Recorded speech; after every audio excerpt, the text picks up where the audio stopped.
Hello, I'm Yaojin Chan, President and CEO of International Technological University, and I'm excited to welcome you to the ITU community. Here, we foster the cutting-edge skill sets of engineers, business people, coders, digital artists, and other industry leaders by teaching the latest technology emerging from the hottest Silicon Valley companies steering the future of the globe. For those of you who have been following us for a while, you know we've recently gone through many changes as an institution in the last year. Physically, ITU has relocated to 3120 Scott Boulevard, back to our founding roots in Santa Clara City, which has been a long-term goal of mine.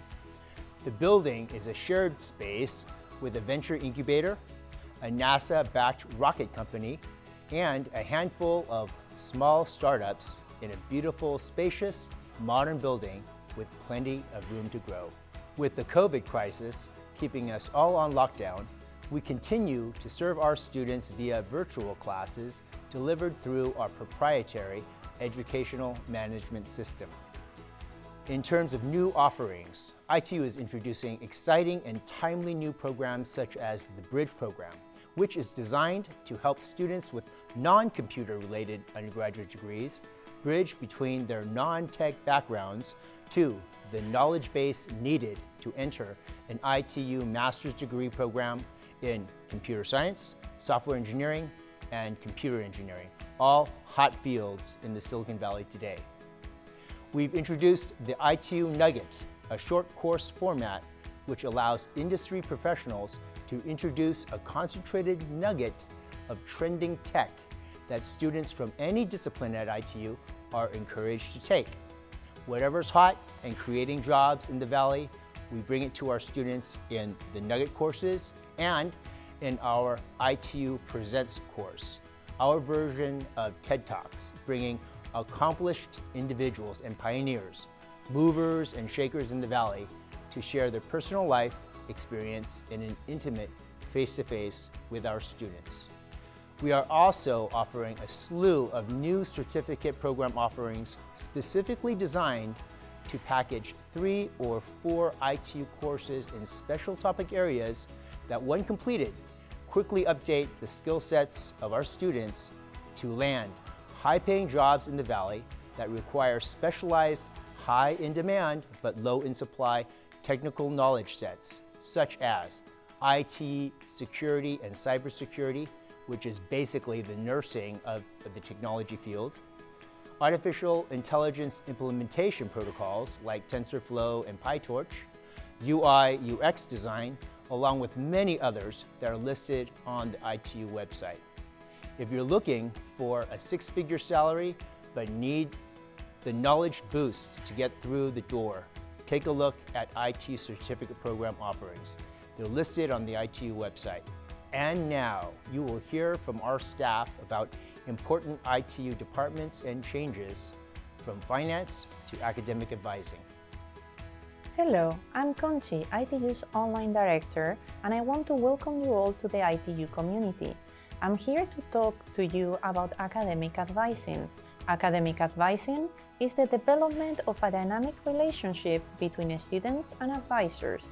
It creates meaningful educational goals in relation to students' interests and future career goals while making the most of their college experience. It's a decision-making relationship in which students seek to maximize their educational potential through communication and information exchange.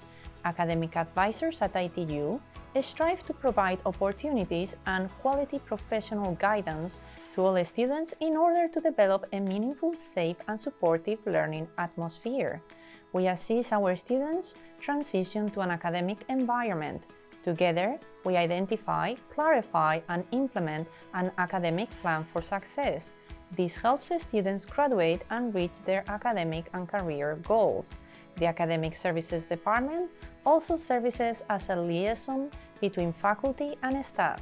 We assist students with information about degree programs, compliance, integrity, academic regulations and policies, and academic evaluation and assessment. Academic advising also provides students with information regarding graduation, including preliminary graduation checklists, petition to graduate, reducing course load, independent study, degree planning, or what we call your roadmap, assistance with academic probation, improving study strategies, time management skills, and scholarship information. Students can make appointments to meet with an advisor Monday to Friday by calling the Student Information Center or front desk at the number on your screen. For academic requirements, the course catalog year 2020 to 2021 is going to be your reference. The requirements may change for future students. However, you will follow these requirements unless you decide to change to the new requirements. If you are transferring from another regionally accredited university, you can apply to transfer up to 9 credits that will count as elective courses. 1 internship course is required, and if you take more than one, the rest will count as elective courses. 9 total attended internship credits are allowed. ITU uses a letter grade scale. All earned grades will permanently be on your record.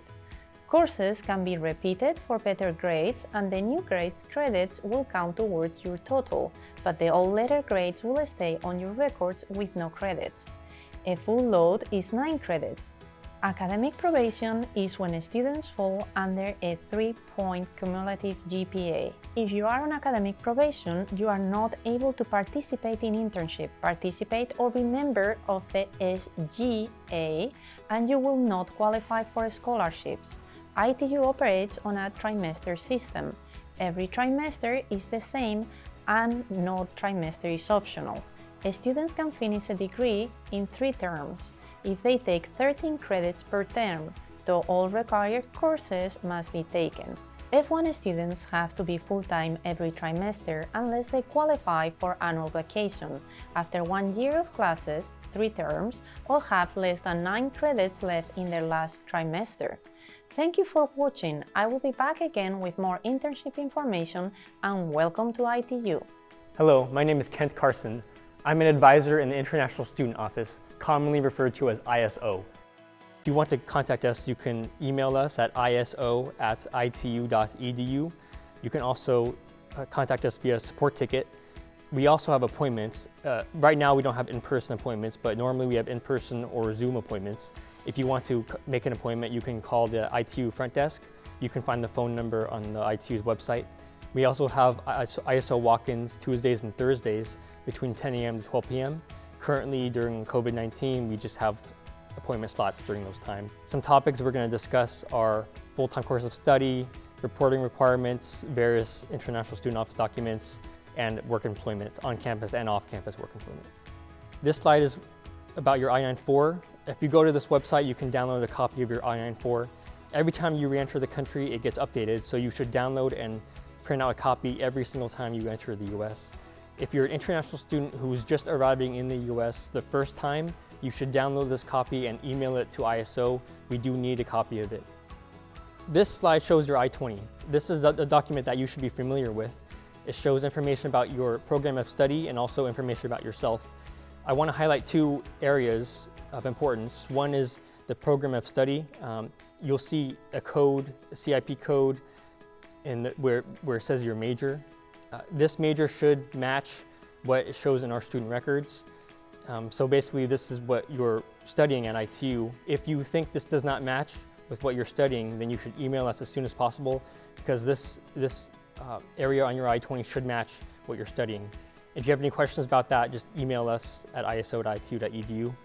I also want to highlight the program start and end dates. For F1 students, you need to finish your program by the end date that's shown on your I-20.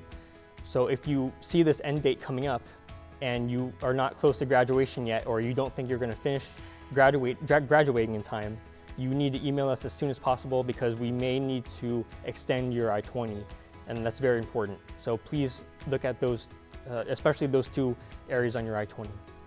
And this is the second page of the I-20. It shows CPT authorization, OPT authorization, and also travel endorsements if you ever need to leave the country. For international travel, if you ever need to travel and re-enter the US, you must have a passport that's valid for at least 6 months, a valid F1 visa, and also a travel endorsement that's signed on page 2 of your I-20. If you need to travel, you need to let us know beforehand. There's a form you need to fill out. We'll give you all the information you need. Just let us know ahead of time, at least a few weeks in advance, and we'll tell you what you need to bring when you travel. For full-time study, F1 students must be enrolled in a full-time course load. That means 9 credits per trimester. Usually that's 3 courses, but 9 credits each trimester is the absolute minimum you need to take as an F1 student, and only 1 online course is allowed per trimester. If you only have 1 final class to graduate, it cannot be an online class, and you also must be sure to attend all course sessions, because attendance is mandatory. Keep in mind that you are also responsible for keeping accurate records of any work that you complete during your studies. So make sure you keep records of homework or other coursework or tests, any kind of coursework that you take in your classes. This slide is about F1 annual vacation. After 3 consecutive trimesters of full-time study, if you want to, you can request an annual vacation and we'll see if you qualify for it. You need to be enrolled in 3 consecutive trimesters of at least 9 credits each trimester. During the break, annual vacation, you can enroll in part-time classes, so 3 units or 6 units. You can also take an internship if you wish. You just need to make sure to apply for it, like how you usually apply for internship each term. And after the term ends, after the annual vacation ends, you need to be sure to register for the full course load the following trimester. Reporting information. So F1 students who have an address change, you need to be sure to report that to us within 10 days. If you're returning from a break or annual vacation, please let us know at least a month in advance of the coming trimester. If you intend to transfer to another school, you need to let us know as well, because there's a process you need to go through. We'll let you know the process, just be sure to give us enough time in advance. And if you're graduating in the following term, let us know as well, and we can help you, guide you through the process. These are a list of important documents that you need to be sure to have. I want to emphasize that any I-20s, financial documents, proof of residency, proof of your address, any documents from the government, even syllabi that you have from your courses, everything that you get from ITU or from the government, you should keep copies, multiple copies of this in your records. It's important to keep copies of all these documents for you, because you don't know if you'll need them in the future. And we don't always keep copies of things. We keep copies of some things, but we may not have copies if you ask for it years from now. So be sure to keep copies of them for your records. For off-campus work, you must have proper authorization, either CPT or OPT. OPT is after graduation, CPT is internship while you're attending school. Working illegally is a non-reinstatable offense. So you must have proper authorization, and work must be in your field of study. If you ever do on-campus jobs, we do have some on-campus jobs for student assistants, but there's a maximum of 20 hours per week that you can work for those on-campus jobs. For internships, all internships fall between the dates of the term. You cannot engage in an internship off-campus without the proper CPT authorization, which is shown on your I-20. The work date is shown on your I-20, and you cannot work without that I-20. Do not engage in internship beyond the CPT end date as shown on the I-20. And also do not begin an internship without first receiving that authorization. And obviously submitting fake documents can result in suspension or expulsion from ITU. Thank you for your time. ISO will also be emailing you your I-20s very shortly, so please be sure to check your student email address regularly for any updates, as well as for your copies of your I-20s as well. Currently, I'm also helping in the registrar's office. The registrar's office handles issues related to student academic records, class registration, and conferring degrees, among many other things. If you ever have issues or questions related to class registration, adding or dropping classes, or information about your student record, you can contact us. Due to COVID-19 right now, we don't have student walk-ins or appointment slots, but you can reach out to us through email, which is registrar@itu.edu. You can also submit a support ticket via our school support ticket system, Freshdesk. I look forward to hearing from you. Hello, new student. I hope you're doing fine. First of all, I would like to say I hope you all are safe and healthy during this time. I'm going to talk about the accounting, introducing the accounting, what you need to know, the most important about the accounting department. First of all, let me introduce myself. My name is Dr. Amal Mugarbil. I am the Chief Financial Officer, and you may later on during your study, you may receive many emails from our department, and if you have any question, any specific things you like to address it to me, you may email me or you may come to the office when we open again. When you enroll in any classes, you need, of course, to make payment.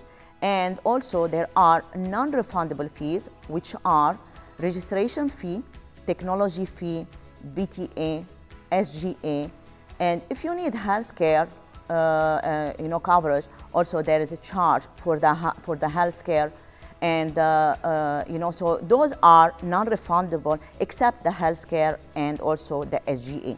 Those two fees, if you drop from the university, or if you have, like for the insurance, if you have insurance coverage from somewhere or from your employer, or so then you can waive them.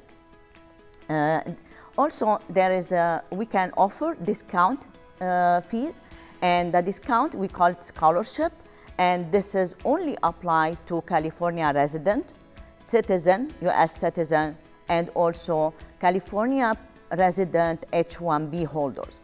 If you have F-1 visa, you are not eligible for the scholarship.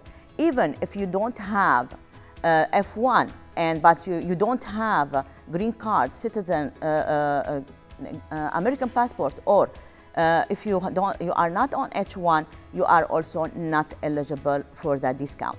All students who are alumni, they are also eligible for the 25% discount.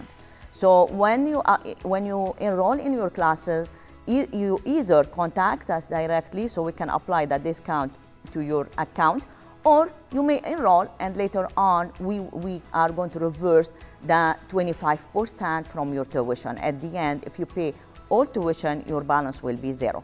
And if you enroll, then if you don't get the 25% at the beginning, that means you need to pay all the amount. If you have specific, don't want to pay the whole amount, contact accounting so we can calculate how much you need to pay, and then later on we reverse the amount. Make sure you provide proof of your eligibility, such as copy of your green card, copy of your passport, or H-1B, and also we can check for H-1B holders, we can check with ISO department, International Student Office department, to make sure you have the H-1B. If you have healthcare coverage, you are eligible to waive it. How do you waive the healthcare? At the time of enrollment, we send a company called GCB, and this company, that provide the healthcare coverage and to all the students, log in to their portal, and when you see your name enrolled, you need to then you need to waive it. Accounting department cannot waive your healthcare insurance. You need by yourself waive it, and that time there is a deadline to waiving. And if you have insurance, you need to send accounting copy of your insurance and also waive your insurance directly. If you don't waive it by the deadline, you will be charged $673.65, because that's mean if you don't waive it and we don't waive for you any that insurance, that means university will pay, and of course we don't want you to pay if you have it, and you don't want us to pay it also if you are eligible to waive it. So please make sure you waive your insurance. To make payment, there are few options. You can do it through myitu.edu, and you can find that when you register. Starting the summer, ITU is charging 3% on all online payment if you are paying by credit card, debit card, or e-check. And also there is another way to do that payment, which is like a Flywire. It's we transfer money. Some students, they pay through Flywire, like also PayPal, and American Express also we accept, and that go directly to our bank. There is a deadline for the payment. When you enroll in your classes, you have to pay directly all the fees and all the courses, to pay all the tuition. And there is an add and drop period. You need to check our website to know what is the deadline for adding and drop. Of course, when you drop your courses, you are eligible to have 100% refund of your tuition regarding the classes, the courses, but not non-refundable fees. And also there is $600 deposit at the beginning when you start. Also, this is not refundable. Some students, they prefer to pay by installment plan. Others, they pay everything, in advance. And if you prefer to pay installment plan, there is a $100 installment fee, which is also non-refundable. You are responsible to pay directly $2,100 for one course, plus all other fee, such as, again, the technology, the healthcare, if you want healthcare coverage, and also the registration fee, SGA and VTA. All those fees are due at the time of the registration. If you enroll for less than 3 courses, you are not eligible for installment plan. Installment plan is only available for students who are full-time students. Installment plan and also promissory note for your credit. You can send your credit card information later when we open the office, so we can use this information when we charge you on your credit card. Then in this case, you can ask directly accounting. We can send you a copy of those forms. At the end of the year, students are eligible to file taxes. And as a student, you are eligible to file 1098-T. And what we need to help you file this, by December 31st, you send to ITU either by mail or by fax, or you can come to the office and drop W-9S. The W-9S is very important to file your 1098-T because it has your personal information, such as SSN, Social Security number, and also it has your current address. Is very important to provide your current address. If we don't have your current address, or if you made mistake in your current address, you will not receive the 1098, because 1098 will be mailed to you by mail or by email. So, but the most important is by mail. So we need to have those information, and then in January we start processing the 1098. So you expect to have your 1098 before February, to make sure if you wanna file your taxes in February or after. You can find information about 1098 and also the W-9 in the website, on our website. Keep in mind that your 1098, you don't receive it from the accounting department. We only send it for processing. We need to receive your W-9S by December, by the end of December, and we send this information to the third party who prepare your 1098. Once it's submitted, it takes like about a week to process it, and then we review that information, and then you will receive your 1098 by mail or electronically. So those are the main important information now I would like to share with you and let you know about them. If you have any question, again, you may email directly to accounting office. And thank you, and I wish you good luck, and I hope to see you soon later on. Once you are enrolling in the courses, you'll get access to our Educational Management System, or EMS. You can access it at ems.itu.edu. All of your courses will be listed on your student's dashboard, and you can access the course by clicking its name. Inside each course, you will see tabs to access an activity feed with announcements, your course syllabus, coursework that may include assignments, lessons, discussions, and quizzes, course resources, and your gradebook. If you need to reach out to your instructor, you can find their email address in the syllabus.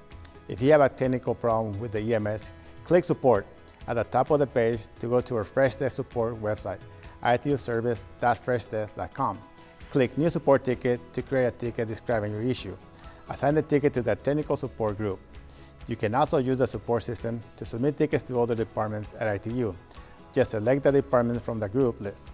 If you are not sure which group to choose, you can select General, and our Information Center will assign your ticket appropriately.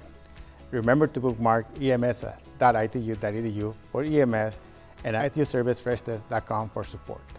Toastmasters and public speaking is a necessary skill for anybody. You have to be able to speak, because unless you speak and people take notice of what you say, you're not going to be taken seriously. In a team group meeting, you want to make sure that you're saying something in a way that is interesting to people, perhaps is motivating to them, gets the point across, but doesn't go on too long. There's no better way to have the adrenaline running and see if your memory works.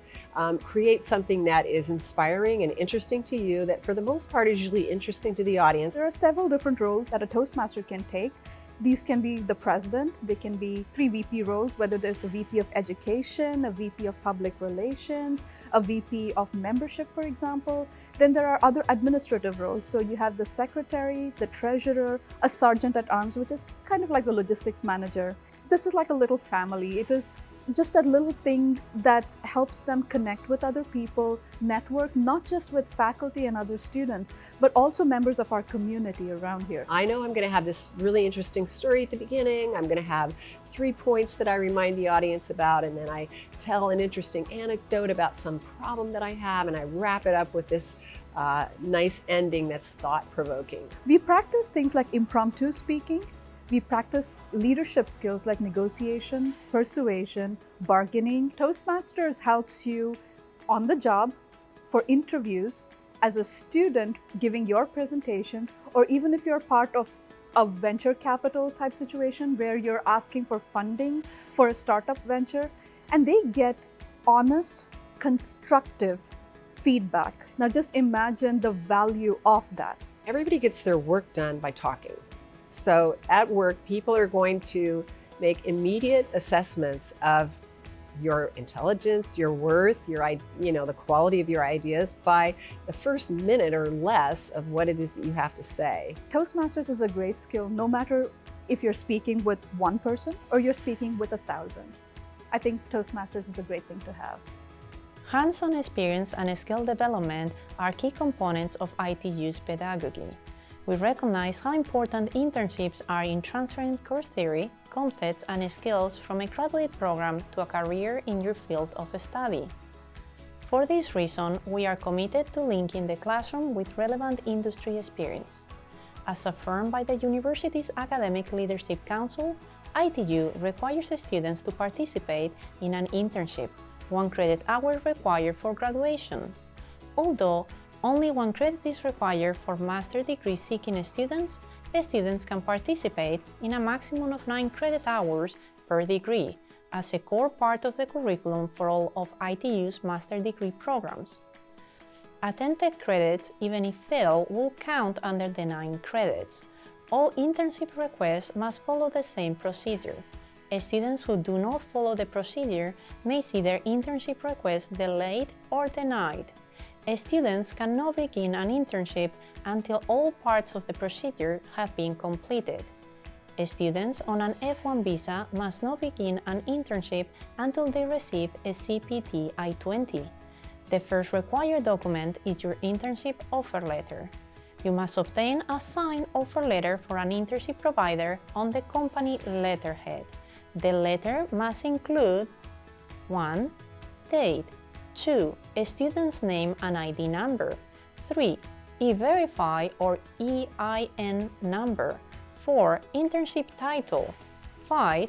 Internship provider, name or company, 6. Start and end date, beginning and end of term internship cannot be between terms, 7. Name, title, and email of supervisor, 8.